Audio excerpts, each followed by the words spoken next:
नमस्कार। हम अध्ययन करेंगे परामर्श की तकनीक का। परामर्श की कौन कौन सी तकनीकें हैं, परामर्श किस किस प्रकार हो सकता है, उसकी तकनीक किस किस प्रकार की हैं, क्या क्या तकनीकें हैं। तो देखिए, परामर्श की तकनीकें समझने से पहले हमें ये आवश्यक रूप से समझना होगा कि परामर्श त्रिध्रुवीय प्रक्रिया है। परामर्श एक त्रिध्रुवीय प्रक्रिया है। क्या है? त्रिध्रुवीय प्रक्रिया।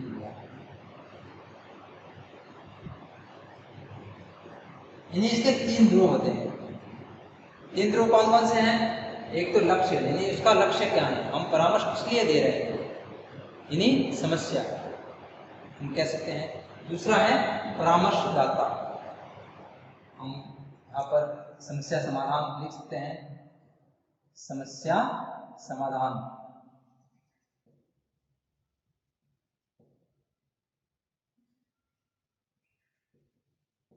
यानी समस्या समाधान का हमारा लक्ष्य क्या है। परामर्शदाता यानी परामर्श देने वाला, परामर्श दे रहा है वो।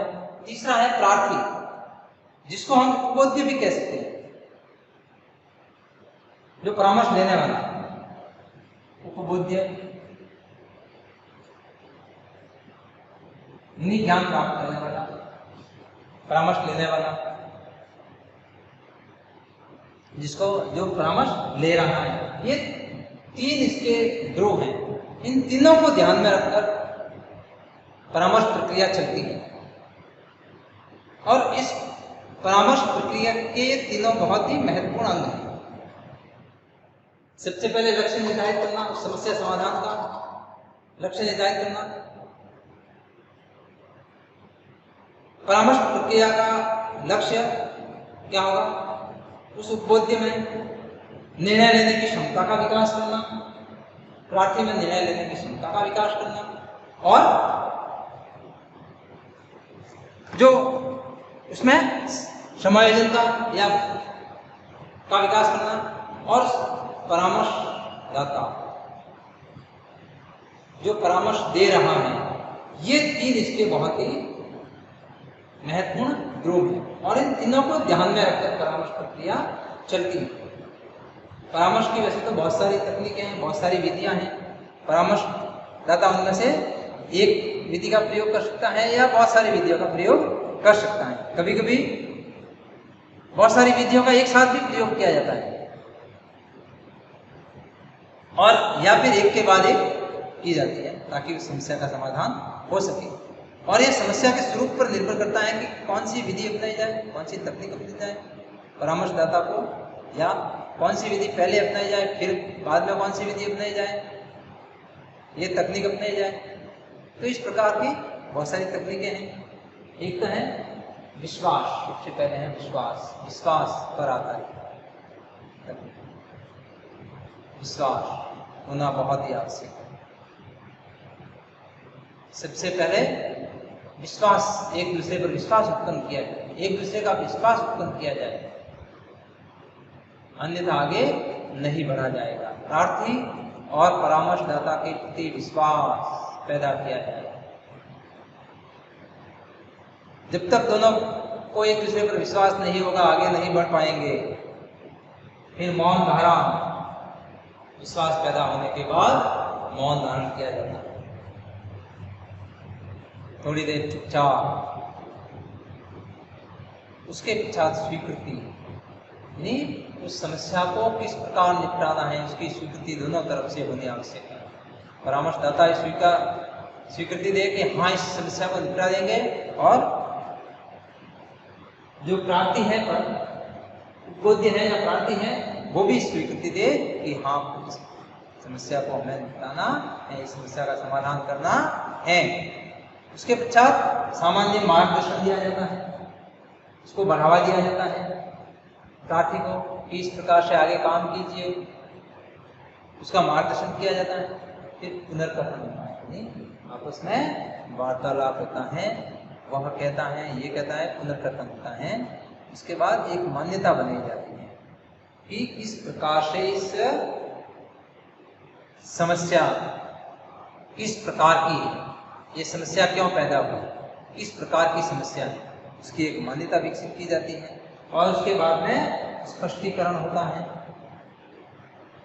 स्पष्टीकरण होता है, फिर उसका सारांश निकाला जाता है स्पष्टीकरण का, फिर परित्याग होता है, दोनों एक दूसरे के त्याग कि हाँ इस जो ये जो व्यवहार है इन व्यवहारों को अपने इस जीवन से हटाएंगे तभी जाकर ये समस्या सुलझेगी।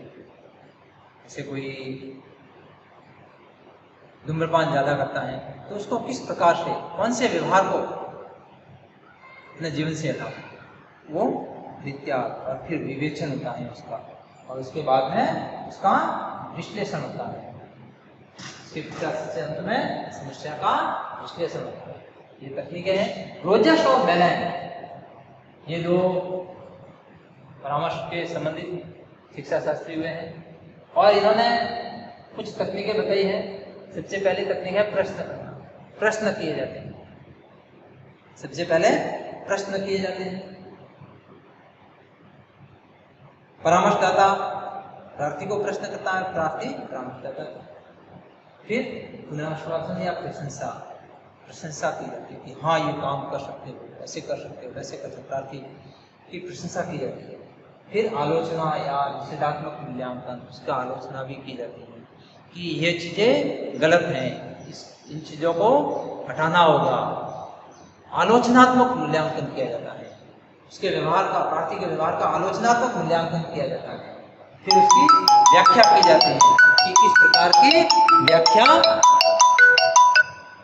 की, उसकी व्याख्या की जाती है कि व्याख्या कि किस प्रकार की ये समस्या है, इस समस्या किस प्रकार सुलझेगी, और उसके पश्चात सलाह और सुझाव दिए जाते हैं, सलाह और सुझाव दिए जाते हैं। फिर एक दूसरे की सहमति बनती है कि हाँ ये सही है, और अंत में उस समस्या का परिचय होता है, उस समस्या का परिचय होता है और फिर आगे बढ़ा जाता है। इस प्रकार ये इसकी तकनीकें थी,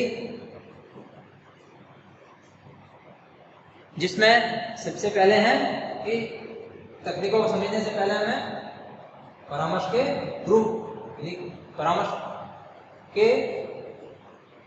किस प्रकार, यदि परामर्श एक त्रिध्रुवीय प्रक्रिया है, इनके कौन कौन से अंग हैं, तो सबसे पहला है लक्ष्य या समस्या समाधान, दूसरा अंग है परामर्शदाता, तीसरा अंग है प्रार्थी या उपबोध्य जो परामर्श लेता है। ये तीन अंग हैं, इन तीनों अंगों को ध्यान में रखकर परामर्श प्रक्रिया चलती है।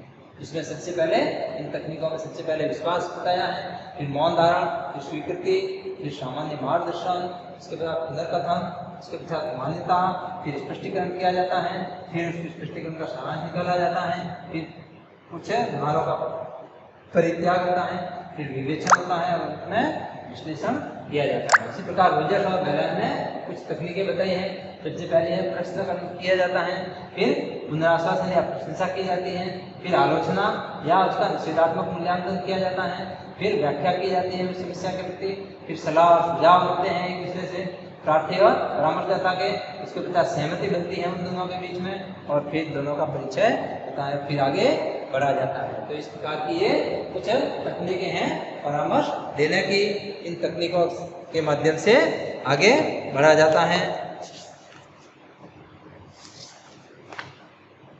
ये कुछ तकनीकें थी।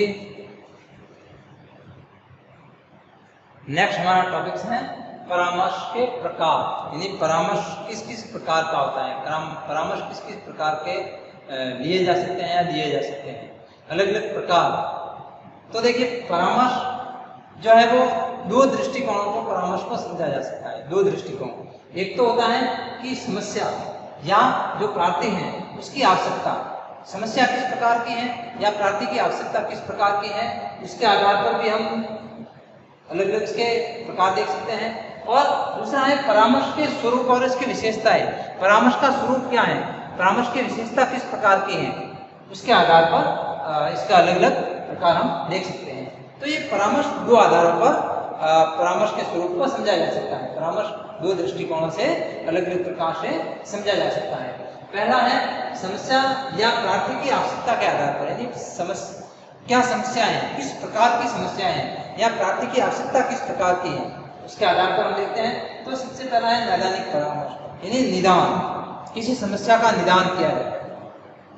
प्रार्थी के सामने आई हुई किसी समस्या, वातावरण में असमायोजन की समस्या हो सकती है किसी भी प्रकार की, वो उसका निदान किस प्रकार किया जाए, वो समस्या, वो परामर्श होता है। दूसरा है मनोवैज्ञानिक परामर्श।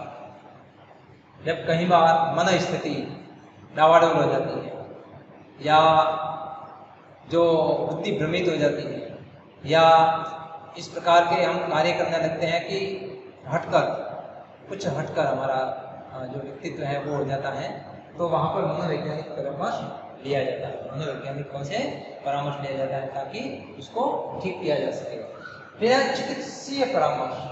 चिकित्सा जो हम डॉक्टर से लेते हैं,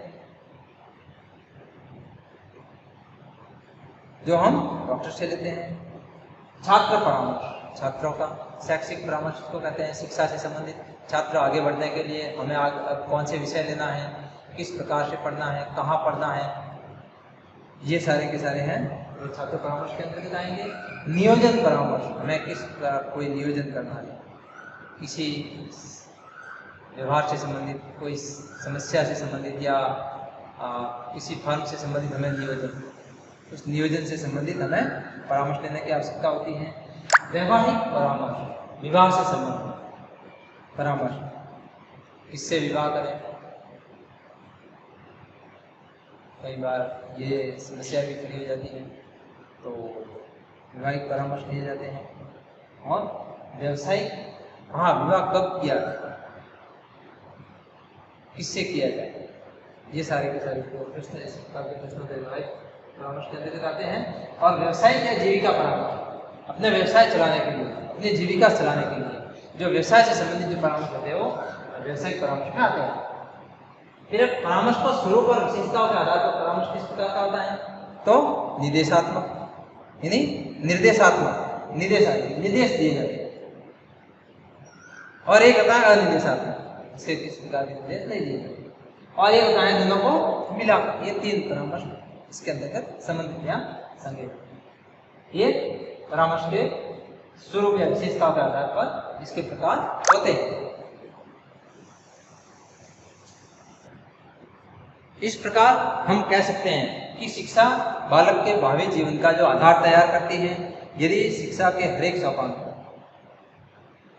आज शिक्षा के हर एक सोपान पर बालक को उचित शैक्षिक मार्गदर्शन की आवश्यकता होती है, उचित निर्देशन की आवश्यकता होती है, और उसका व्यवहारिक और व्यावसायिक आर्थिक जीवन सफल, सुखी और संतुष्ट किस प्रकार से हो, उसके लिए उसको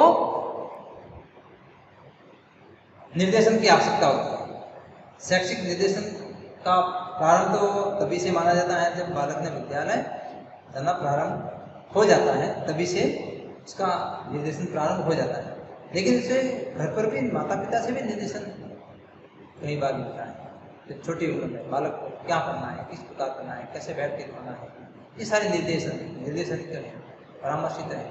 किस प्रकार बैठ कर खाना है, क्या खाना है, किस प्रकार का खाना है, कैसे पीना है, ये सब बहुत सारे, किस प्रकार व्यवहार करना है, कोई आए तो पायल, ये सारे निर्देशन या परामर्श ही हैं। तो ये घर से ही प्रारंभ हो जाता है, और फिर जब विद्यालय में जाता है तो विद्यालय में शैक्षिक परामर्श दिया जाता है, उसको वहाँ से शुरुआत होती है। व्यवहारवादी समस्याग्रस्त व्यक्ति को के लक्षणों पर अधिक, यानी व्यवहारवादी हैं वो व्यक्ति के समस्याओं पर अधिक ध्यान देते हैं, लक्षणों पर अधिक ध्यान देते हैं। और ये समस्या अधिकांश होती है जो परामर्श जो लेने वाला है, प्रार्थी है, उसके द्वारा व्यवहार करने के ढंग और उसकी असफलता का व्यवहार, उसकी असफलता क्यों हुई, वो देखते हैं। तो इस प्रकार व्यवहारवादी परामर्शदाता की क्रियाओं पर ध्यान देते हैं, और उसके अनुसार व्यक्ति को वातावरण के साथ समायोजन के प्रक्रिया बताते हैं, यानी उसके परिणाम स्वरूप उसके व्यवहारों को चेंज करते हैं, उसके व्यवहार किस प्रकार चेंज हो, ये कहते हैं। हम देखते हैं, हमने देखा कि परामर्श एक त्रिध्रुवीय प्रक्रिया है। परामर्श एक त्रिध्रुवीय प्रक्रिया है जिसके 3 अंग हैं। प्रथम है लक्ष्य या समस्या, दूसरा है परामर्श प्रार्थी, परामर्श या प्रार्थी, और तीसरा है उपबोध्य, प्रार्थी या उपबोध्य, और तीसरा है परामर्शदाता, यानी परामर्श देने वाला। तो इस प्रक्रिया का सबसे पहले महत्वपूर्ण लक्ष्य निर्धारित करना है। इसका महत्वपूर्ण अंग लक्ष्य निर्धारित करना है कि क्या लक्ष्य है हमारे सामने, और परामर्श प्रक्रिया का मुख्य लक्ष्य है विद्यार्थी या जो उपबोध्य है, जो प्रार्थी है, उसमें निर्णय लेने की क्षमता का विकास करना है, समायोजन की क्षमता का विकास करना है, और उसके पश्चात जो प्रार्थी या परामर्शदाता है उससे परामर्श प्रक्रिया को मुख्य केंद्र मानकर परामर्श दिया जाता है। शिक्षा और शैक्षिक निर्देशन का संबंध अधिकांश व्यक्तियों को स्पष्ट नहीं है। कुछ विद्वानों का मत है कि संपूर्ण शिक्षा निर्देशन का एक रूप है। जो शिक्षा दी जाती है वो संपूर्ण शिक्षा एक निर्देशन का एक रूप है, और इस प्रकार के मत प्रकट करने वाले व्यक्ति शिक्षा का बहुत ही संकुचित अर्थ निकालते हैं कि शिक्षा क्या है, एक निश्चित पाठ्यक्रम, एक निश्चित जगह पर दी जाने वाली और शिक्षा है, वो संकुचित अर्थ। और शिक्षा और शैक्षिक निर्देशन के अस्पष्ट अर्थ को स्पष्ट करना इसके लिए आवश्यक है, क्योंकि विद्यालय की बहुत सारी क्रियाएं जो विद्यालय का सफलतापूर्ण संचालन के लिए की जाती है शिक्षा को शैक्षिक निर्देशन से जोड़, लेकिन शिक्षा शैक्षिक निर्देशन नहीं, ये तो संगठित शिक्षा का एक अंग होती है। निर्देशन और परामर्श का प्रमुख जो क्षेत्र है वो आत्म विकास हेतु क्षमता अर्जित करना है और उसको सक्षम बनाना है। आत्म विकास को मुख्यतः व्यक्तिगत परिवर्तनों में समाहित करना है, और इसके कारण व्यक्ति में नई नई योग्यताएं, नए नए दृष्टिकोण और नवीन भावना, चिंतन और कल्पना का विकास हो सके। व्यक्ति अपनी निजी समस्याओं के समाधान के लिए हमेशा ही परामर्श चाहता है, और व्यक्तिगत समस्या, शारीरिक समस्या हो या सामाजिक समस्या हो, उसे परामर्शदाता की आवश्यकता होती है। परामर्श मूलतः पारस्परिक होता है और इसका आधार परंपरा या विश्वास होता है। व्यक्ति परामर्श उसी से लेता है जिसमें उसका विश्वास होता है, और यदि परामर्शदाता सच्चा, ईमानदार और सनिष्ठ है तो उसी व्यक्ति को परामर्श देता है जिसे वो समझता है, और वो ये देखता है कि ये मेरा परामर्श स्वीकार करेगा, उसी व्यक्ति को वो परामर्श देगा और यथासंभव इसका पालन करेगा, तभी वो परामर्श दे पाएगा। व्यवसायिक निर्देशन के क्षेत्र में महत्वपूर्ण योगदान करने वाले जो विख्यात लेखक E.W. मॉयस हैं, वो ये कहते हैं कि परामर्श देना एक महान कला है। परामर्श देना क्या है? एक बहुत महान कला है। कलाकार ही परामर्श दे सकता है, या कोई भी परामर्श नहीं दे सकता, और इसका परामर्श को बहुत ही सावधानी, सतर्कता से परामर्श देना चाहिए। जो परामर्श देने वाला है वो अनुभवी होना चाहिए, सजग होना चाहिए, परिपक्व होना चाहिए, और इसका लाभ प्रत्याशी को मिल सके। यह विकास, चिंतन, अनुभव और इच्छा पर आधारित है, और इन चार पक्षों पर विशेष प्रभाव डालता है। निर्देशन या परामर्श स्वास्थ्य, कुशलता, क्रिया, अभिज्ञान, स्वस्थ मन, भावनाएं, इच्छाएं इसके आवश्यक संसाधन हैं, और वस्तुतः व्यक्ति को इसकी सहायता से एक आंतरिक संतुलन की प्राप्ति करनी होती है, जो कि उसे आत्म विकास की ओर प्रवृत्त करती हैं। आत्म विकास की प्रक्रिया की तीव्रता, मंदता से निर्धारित की जा सकती है।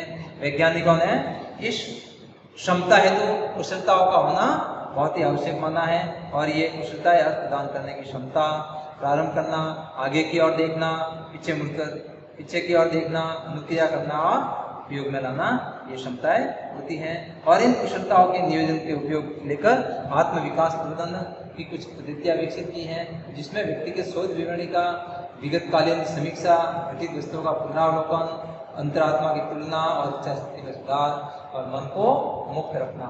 इस प्रकार से ये आपका निर्देशन और परामर्श का टॉपिक यहाँ पर समाप्त होता है। आप निर्देशन और परामर्श दोनों को पढ़ चुके हैं। अब हम अगला टॉपिक लेंगे आपके सिलेबस का। निर्देशन और परामर्श को हम यहीं पर समाप्त करते हैं। थैंक यू, धन्यवाद।